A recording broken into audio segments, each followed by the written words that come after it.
Les había anunciado un informe que he preparado que he denominado las 12 preguntas sobre el golpe de Estado en marcha. Entonces vamos a tratar de ser lo más pedagógico posible porque consideramos que este caso amerita toda la pedagogía y todo el conocimiento para que el pueblo colombiano se empodere y debata, sobre todo con quienes niegan la situación en la que estamos, puedan enfrentar esas narrativas que todavía siguen validando la negación de que estamos en presencia de un golpe. ¿Cuál es el contexto, en primer lugar? Primera pregunta, ¿cuál es el contexto de lo que está ocurriendo? Lo que ocurre, y por eso hablábamos con el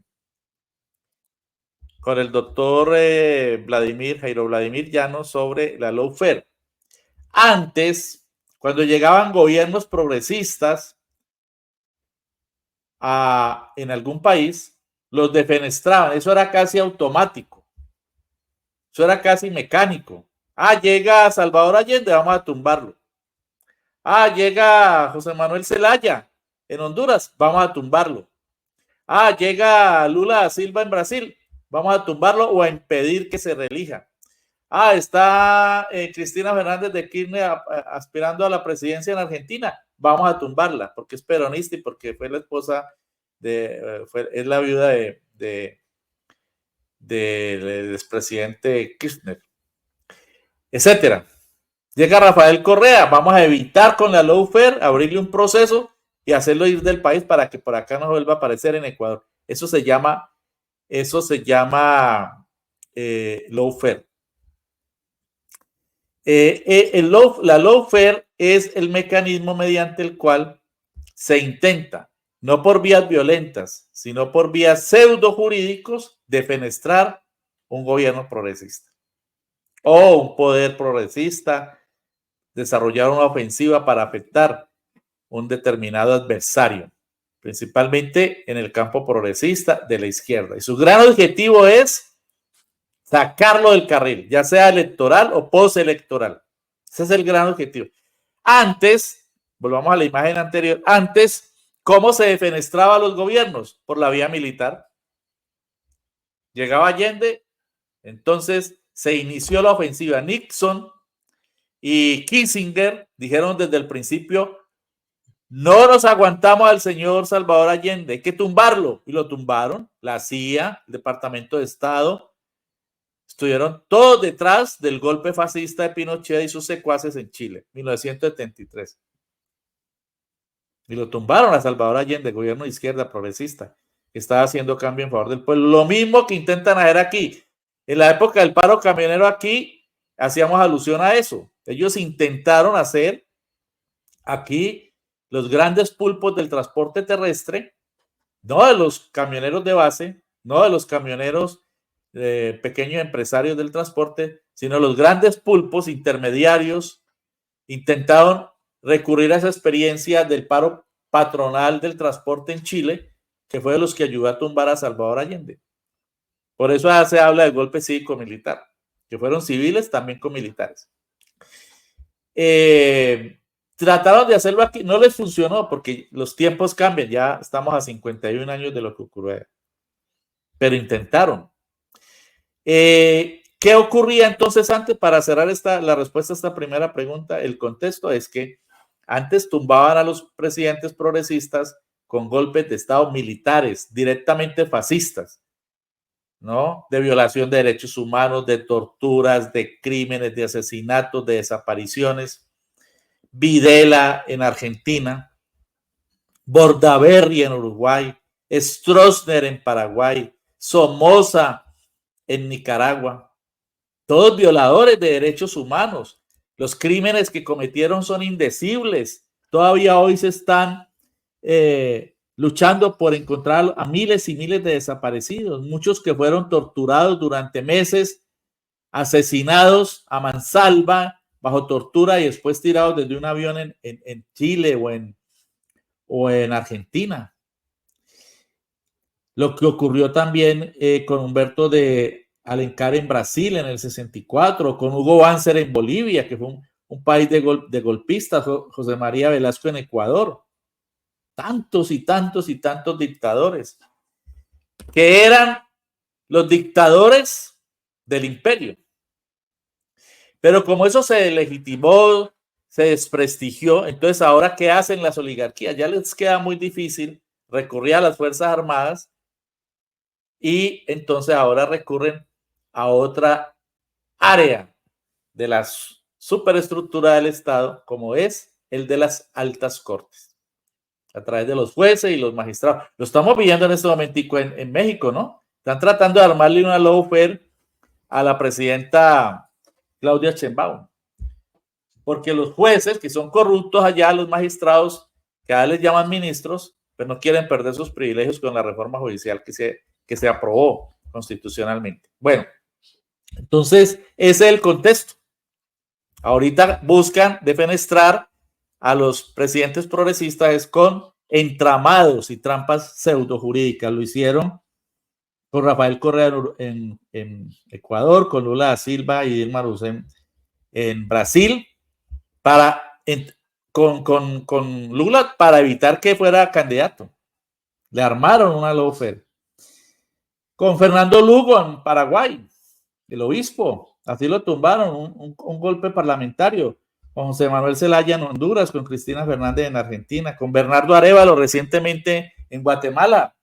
Tuvo que pararse duro todo el movimiento social y especialmente el indígena para frenar ese golpe que le quería dar la Corte Constitucional a Bernardo Arévalo y no dejarlo inscribir, no dejarlo ser candidato. Y después de que ganó la presidencia, siguieron tratando de evitar que se posesionara. Y lo que ocurrió más recientemente con Pedro Castillo en Perú, que ustedes saben que allá esa oligarquía fujimorista, ¿no? Ya lo tiene en la cárcel. Le dio un golpe parlamentario.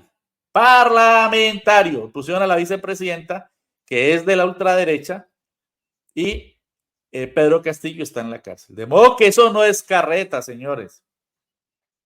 Los golpes de lawfare, de guerra jurídica, que denominan eufemísticamente golpe blando, seguramente porque no es con las bayonetas y con el asesinato y con los golpes y las torturas y las desapariciones, ¿no? Pero es igual un golpe. Por eso yo hablo más de golpe de Estado. Como lo dice el presidente, parece que es acertado el carácter que le dan. Bien. Segunda pregunta, ¿es legal y constitucional la investigación? No. En primer lugar, esa es extemporánea, ¿no? Y ese es uno de los argumentos del abogado principal del presidente, Héctor Carvajal. Es extemporánea.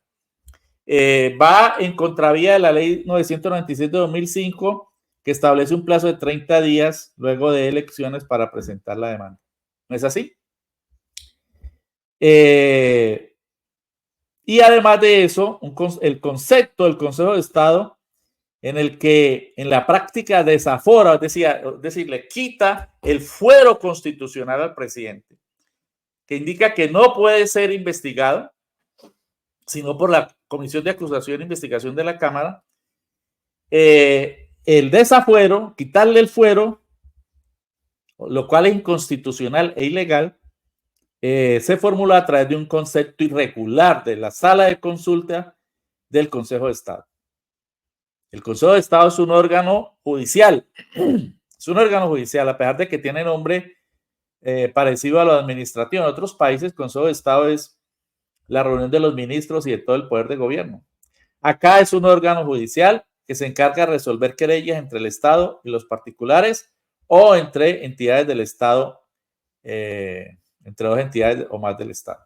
Bien, y ahí hay una sala de consulta integrada por 3 magistrados y esa sala, sabiendo que era inconstitucional, emitió un concepto diciendo que sí, que el Consejo de Estado podía investigar, que el Consejo Nacional Electoral podía investigar al presidente, lo cual es inconstitucional. ¿Por qué? Miremos lo que dice el artículo 199. Perdón. El artículo 199 de la Constitución Política dice: presidente de la República durante el periodo para el que sea elegido o quien se halle encargado de la presidencia no podrá ser perseguido ni juzgado por delitos, sino en virtud de acusación de la Cámara de Representantes y cuando el Senado haya declarado que hay lugar a formación de causa. Hay lugar a formación de causa, como decíamos con el profesor Jairo Vladimir Llano, para que pase a la Corte Suprema. Esa es la formación de causa. Entonces lo establece muy claramente el artículo 199. Y con esto resolvemos la segunda pregunta, de modo que es ilegal, ese es extemporáneo e inconstitucional, porque se arrogarse es atribuirse una función que nadie les ha encomendado, ¿no? El artículo 199 de la Constitución Política establece claramente que además el presidente no podrá ser perseguido, porque semejante función que cumple el presidente, jefe de Estado, jefe de gobierno, suprema autoridad administrativa y jefe supremo de las Fuerzas Armadas, esas son las 4 funciones que la Constitución le otorga al presidente. Aquí están. Entonces, semejante calidad de funciones, semejante dignidad, no puede ser sometida a cada rato a la investigación, como si ocurre en el Perú. Por eso tumbaron a Pedro Castillo. Lo vapuleaban de un lado al otro. Y así hicieron durante el poco tiempo que él pudo gobernar, un año, año y pico. Bien. Tercera pregunta, ¿incurren en el delito los investigadores del Consejo Nacional y los magistrados del Consejo de Estado? Recuerdo que aquí hicimos una entrevista con el profesor Alberto Ramos Garviras y allí se planteó de manera muy atinada que estaban prevaricando. ¿Qué es prevaricar? Es un tipo penal es un delito, tipo penal consagrado en el Código Penal, que establece que quien va contra la ley prevarica. Eso se le llama prevaricato, hace parte de los delitos contra la administración pública. Prevaricato, incumplir la ley. Y entonces aquí están incumpliendo la ley porque nadie los ha autorizado a los señores del Consejo Electoral para que investiguen al presidente. No lo pueden investigar. Solamente lo puede investigar la Comisión de Investigación y Acusación de la Cámara. Creo que queda claro, ¿no? Y en segundo lugar, acogieron un pronunciamiento inconstitucional, por decirlo menos, de la Sala de Consulta y Servicio Civil del Consejo de Estado, como he dicho, para hacerse validar esa investigación, decir que tenían un soporte de validez. Por eso, el doctor Carvajal ha entablado una tutela, el abogado del presidente, doctor Carvajal, una tutela para que sea el Consejo de Estado quien falle esa tutela, diciendo que no estaba autorizado la sala de consulta no podía quitarle el fuero al presidente, porque decirle al Consejo Nacional Electoral que sí podía investigar al presidente significa desaforar al presidente, o sea, quitarle el fuero integral que tiene. Fuero que es una potestad que lo protege, no, una especie de escafandra por su alta investidura, de jefe de Estado, jefe supremo de las Fuerzas Armadas, suprema autoridad administrativa y jefe de gobierno. No olviden esas 4 grandes funciones que tiene el presidente de la República. Entonces, semejante autoridad no puede andar por ahí pues sin un fuero que lo proteja. Pues ese fuero ha sido violado por los señores tanto de la Sala de Consulta y Servicio Civil del Consejo de Estado como los señores que ni corto ni perezosos se están apoyando en ese error gravísimo, por llamarlo de alguna manera, ¿no? Que muchos consideran que es doloso, o sea, premeditado, de esa sala, y en el Consejo Nacional Electoral se apoyan en ese concepto. Ahí estamos viendo el engranaje, ¿no? De la lawfare. Sala de consulta del Consejo de Estado aliada con el Consejo Nacional Electoral. Bien.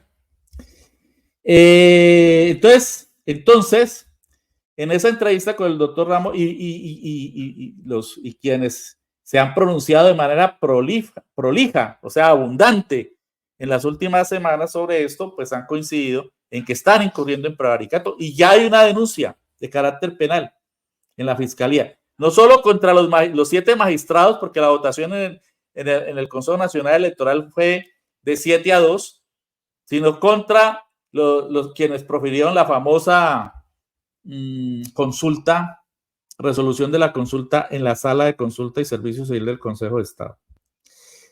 Entonces, veamos qué nos dice el artículo 178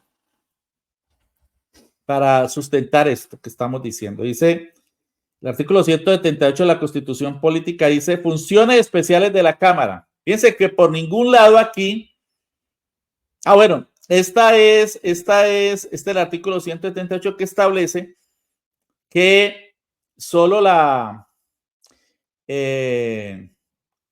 Comisión de Acusación e Investigación de la Cámara es la que tiene facultades para asumir investigaciones. Está en el artículo 178 de la Carta Política o Constitución Política de las funciones especiales de la Cámara. Dice, numeral tercero, acusar ante el Senado previa solicitud de la Comisión de Investigación y Acusación de la Cámara de Representantes cuando hubiere causas constitucionales al presidente de la República o a quien haga sus veces y a los miembros de la Comisión de Aforados. Y el artículo 265 de la Constitución Política habla de las atribuciones especiales del Consejo Nacional Electoral y no contempla por ningún lado investigar al presidente. Entonces, por eso es inconstitucional lo que han hecho estos dos organismos, Consejo Electoral y Sala de Consulta. Cuarta pregunta, ¿cuáles son las acusaciones que hace el Consejo Electoral? Entonces, pues en un comunicado que dieron a conocer el 8, el señor Lord Dewey lo leyó allí rodeado de los consejeros. Yo no diría que son magistrados, son simples consejeros, son politiqueros nombrados allí, ¿no? Como reflejo de la correlación de fuerzas políticas y electorales de los resultados de los últimos comicios en el Congreso de la República. Son puestos allí para eso. Entonces, ¿cuáles son las acusaciones? Que FECODE aportó 500 millones de pesos a la campaña. El presidente ya desvirtuó eso, lo ha desvirtuado 500,000 veces y ha dicho que esos 500 millones no entraban a la campaña, sino que fueron a auxiliar, creo que es a Colombia Humana, ¿no?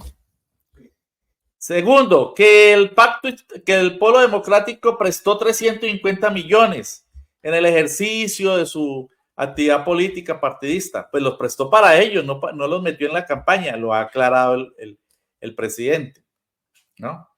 Y ya ahí estamos hablando de 850 millones. Que no se informó el pago de testigos por 932 millones, los testigos electorales. El presidente ha explicado y ha sido certificado por una investigación previa de una entidad que él ha destacado, es de amplio prestigio, que esos 932 millones de pesos no corresponden ya a la campaña, porque la campaña se cierra con las elecciones. Ya el escrutinio, los testigos y el conteo de los votos hace parte ya de otra etapa del proceso electoral. Y por lo tanto no se podían incluir allí. Pues los señores del Consejo Nacional Electoral muy habilidosamente lo incluyeron. Porque necesitan sumar, ¿no? Esto es una caja registradora. Entonces allí ya a los 850 le suman estos 931. Entonces ya iban como 1.700 millones. 1.781. Cuarto, que no se reportó los pagos de propaganda por 356 millones, incluida una propaganda en Caracol, que entre otras cosas ha denunciado al presidente estos señores de Caracol. Claro, ellos hacen parte del golpe. Caracol, RCN, Blue, la FM, El Tiempo, El Espectador. Bueno, El Espectador saquémoslo de ahí porque produjo un editorial en el que fija su posición rechazando la maniobra del Consejo Electoral, pero los demás, ¿no?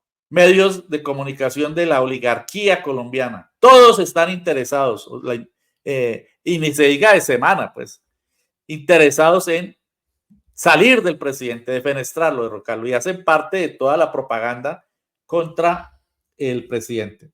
Entonces, los señores de Caracol no corrigieron un error en los pagos de publicidad y el presidente Gustavo Petro hace alusión a que eso está clarificado también. Y lo último, que no se reportaron gastos de la primera vuelta por 3.709 millones. No aclara en el comunicado cuáles. De modo que ahí estamos hablando de los famosos más de 5.000 millones de pesos que serían ilegales según el Consejo Electoral, según la narrativa del Consejo Electoral que el presidente ha desvirtuado y que ha quedado claro, hacen parte de una acumulación ficticia de argumentos para tratar de ir llevando el agua al molino. Quinta pregunta. ¿Qué pretenden con la jugada los políticos del Consejo Nacional Electoral? Pues, con base en lo anterior, fabricar pruebas falsas para forzar un juicio por indignidad. Y fíjense que esto hace parte de una narrativa en la que viene el uribismo desde hace rato. Miren esta pancarta, no sé por qué salió así como difuminada. Bueno, el juicio político, habla del juicio político. Siempre están hablando del juicio, lo vienen diciendo desde hace meses, porque ellos creen que por ahí les sonó la flauta. Esta es una fotografía de una de las movilizaciones de hace meses.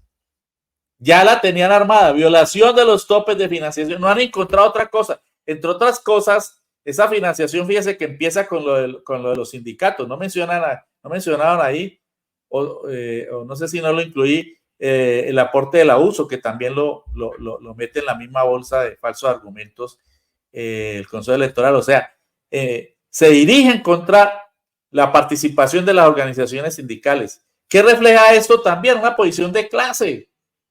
Aquí no hay Odebrecht, aquí no hay ñañe política, aquí no hay narcodineros, ¿no? Como en las investigaciones a las campañas de Santos, de Duque, Odebrecht y ñañe política, o de Oscar Iván Zuluaga. Aquí no hay nada de eso. Aquí no hay corrupción, pero necesitan pegarse de algo. Y lo hacen con los aportes de los sindicatos o de la propaganda o de los testigos. Está claro el pastel que están armando. Entonces, ¿qué pretenden? Pues llevar a la práctica el artículo 109 de la Constitución, que en el inciso sexto dice: para las elecciones que se celebren a partir de la vigencia del presente acto legislativo, porque esto se parte de una reforma constitucional obviamente queda incorporada en la Carta, la violación de los topes máximos de financiación de las campañas debidamente comprobada será sancionada con la pérdida de investidura o del cargo. Eso es lo que quieren. Con ese INRI, con esa cruz es que quieren los señores del Consejo Nacional Electoral llevar al presidente a la Comisión de Acusación e Investigación de la Cámara para que se inicie todo el proceso en la comisión en la que ellos son mayoría, la derecha, pacto histórico de minoría, y para que luego pase a plenaria de Cámara, luego a plenaria del Senado y termine en la Corte Suprema. ¿Sí entienden el proceso? ¿Sí entienden la ardid? La ardid es un entramado tramposo para hacer caer algo. Entonces quieren llevarlo por supuesta indignidad, ¿no? Es indigno porque se gastó ese platal y no lo reportó. Ya estamos viendo cómo han armado el pastel. Sexta pregunta: ¿quiénes son los magistrados prevaricadores? Entonces, pues aquí sí recurrimos a las fotografías. Ahí está el señor de la derecha, el señor Lorduy, con el señor Duque, César Lorduy, Álvaro Hernán Prada y Maritza Martínez. ¿Quién es César Lorduy? Un señor cuestionadísimo por presuntos delitos. Cuestionadísimo. Bueno, no voy a profundizar en eso porque las denuncias proliferan contra este señor. Cuestionadísimo por denuncias, por delitos, por la presunta comisión de delitos gravísimos. El señor Álvaro Hernán Prada, pues ni se diga, está ensartado, encausado en el proceso contra Álvaro Uribe por compra de testigos, nada menos y nada más, y procesado por la Corte Suprema. Y la señora Maritza Martínez, también cuestionadísima por nexos con personajes de la politiquería y de otros ámbitos.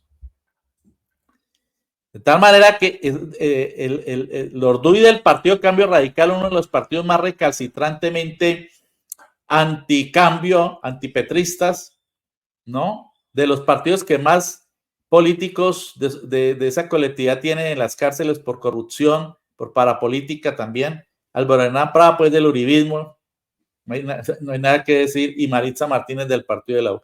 Tres de los partidos más cuestionados y que están abiertamente contra el gobierno del presidente Petro. Debajo de ellos están 4 personajes más, también de la politiquería: Benjamín Ortiz, que es liberal; Alfonso Campo, conservador; Altus Vaquero, liberal; y Cristian Quirós, del famoso Partido Verde, partido de tránsfugas y de traidores, que figuran, yo no sé si todavía figurarán, es que como partido de gobierno. ¿Qué tal eso? Este personaje recién llegado, porque y Altus Vaquero llegaron a última hora, tenían unos procesos y unas situaciones ahí y los tenían apartados, llegaron y ¡prum!, a votar. Lo necesitaban para hacer la mayoría, necesitaban 6 votos y sacaron 7. Los únicos que se opusieron fueron Alba Lucía Velázquez, Fabio y Fabiola Márquez, que son las magistradas del Pacto Histórico. Esta es la clase, la catadura de pseudo magistrados, de consejeros del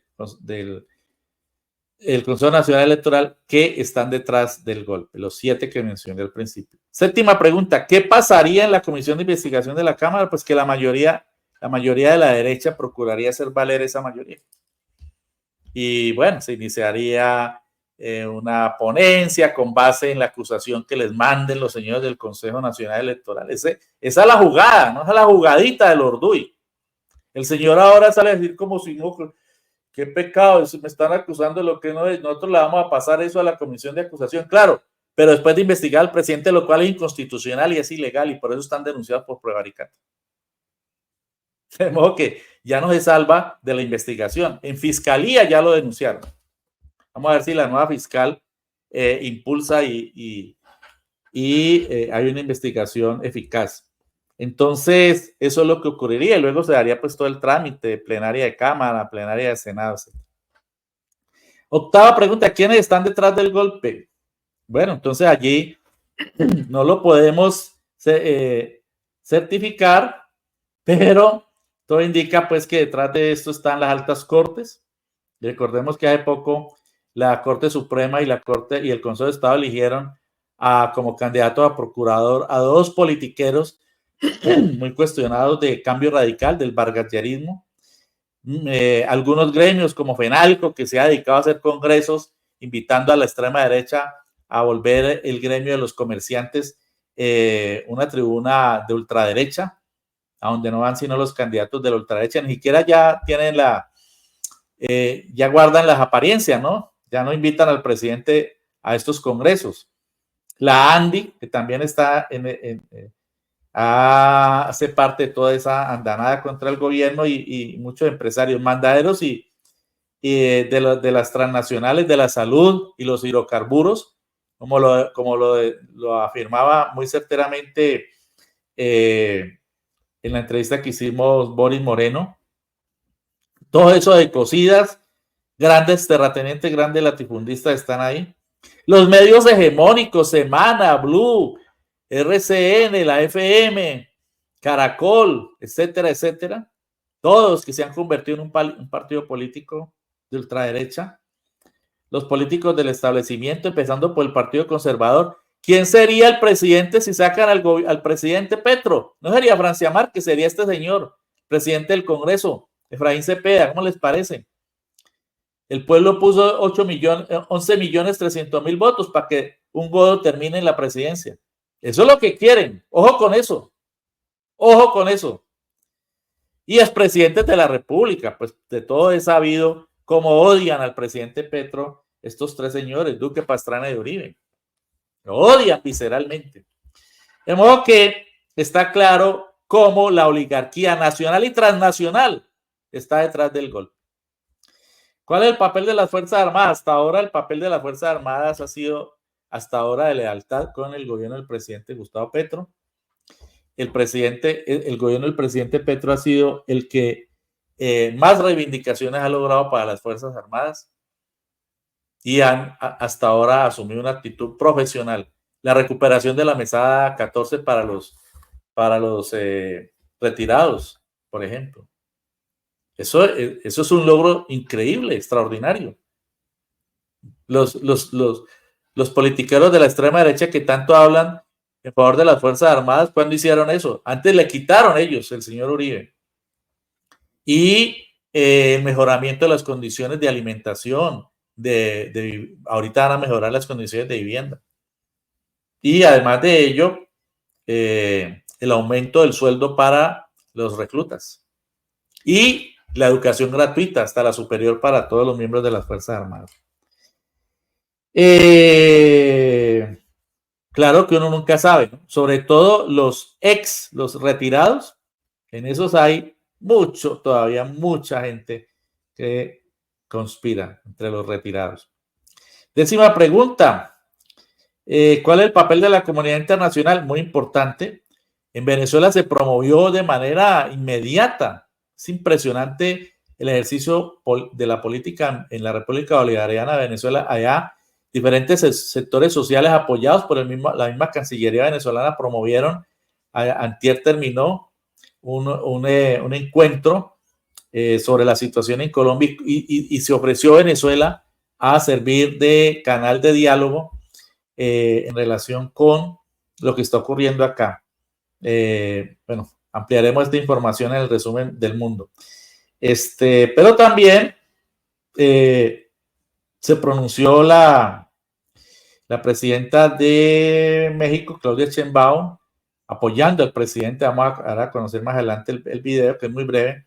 Cuba, Brasil, Honduras, muchos otros países solidarios. Eso es muy importante. Pero además de ello, recurrir a las Naciones Unidas, como lo han hecho varios congresistas, senadores y representantes del Pacto Histórico, ante las Naciones Unidas, pedir protección, ya lo hicieron. Y también lo que nos explicaba el profesor Vladimir Llano, en el sentido de recurrir al Sistema Interamericano de Derechos Humanos, integrado por la Comisión Interamericana de Derechos Humanos y por la Corte Interamericana de Derechos Humanos, para que hagan valer la Convención Interamericana de Derechos Humanos. Fíjense, esos 4 conceptos, esas 4 instituciones hay que tenerlas en cuenta, queridos amigos y amigas, en todo este proceso de herramientas, de elementos para el debate. 11, pregunta 11ª. En suma, lo más importante, ¿cuál es el objetivo de este proceso que se inicia contra el presidente Petro? Yo planteo 3 espacios. Primero, a corto plazo, es decir, atravesársele las reformas. Ese es uno de los objetivos. Porque acuérdense que detrás del golpe están todos estos negociantes de la salud, de la energía eléctrica, ¿no? Eso no les gusta, que el presidente luche por bajar las tarifas, que están en manos de usureros. No les gusta. Entonces, todo este andamiaje empresarial que subsume la economía familiar para llenarse sus bolsillos, también está detrás del golpe. Entonces, a corto plazo está el objetivo de atravesarse otra vez a las reformas. Siempre hay algo para atravesarse a las reformas. En este momento está a punto de salir en segundo debate la reforma laboral, pero en el Senado le espera la Comisión Séptima para hundirla. Procurarán hundirla en la Comisión Séptima y que no pase de ahí. Todo el esfuerzo de la plenaria de la Cámara se quedaría en la Comisión Séptima, ni siquiera pasaría a la plenaria. De modo que esto hace parte también a corto plazo. A mediano plazo, defenestrar al presidente, salir de él, así sea por un año. Ese es el odio de aquellos que no soportan un gobierno que procura actuar en beneficio del pueblo.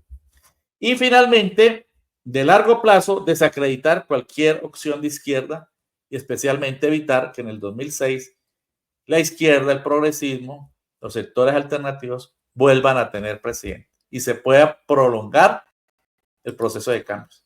Esas son las 3 estrategias de corto, mediano y largo plazo que, desde mi punto de vista, en este análisis que termino, tiene la oligarquía con este proceso. Finalmente, ¿tiene futuro el golpe? Pues ya están activados los abogados, ya hablábamos de lo que está haciendo el abogado del presidente, muy eficazmente, el doctor Héctor Carvajal y el equipo de defensores. habrá acciones internacionales ante el sistema interamericano, ya se están activando, ya se activó lo de las Naciones Unidas, ya hay denuncias diversas por prevaricato en la Fiscalía contra el CNE y el Consejo de Estado, en la sala de consulta, pero lo fundamental es que el pueblo esté movilizado.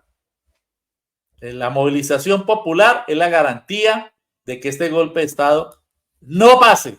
Y por eso iniciamos hoy nuestro programa con las tareas de movilización contra el golpe. Este es mi análisis, queridas amigas y amigos. Espero que sea de utilidad. Lo pondremos a circular en redes para que sirva de herramienta para el debate público que tenemos que dar en los meses siguientes, porque esto va para largo.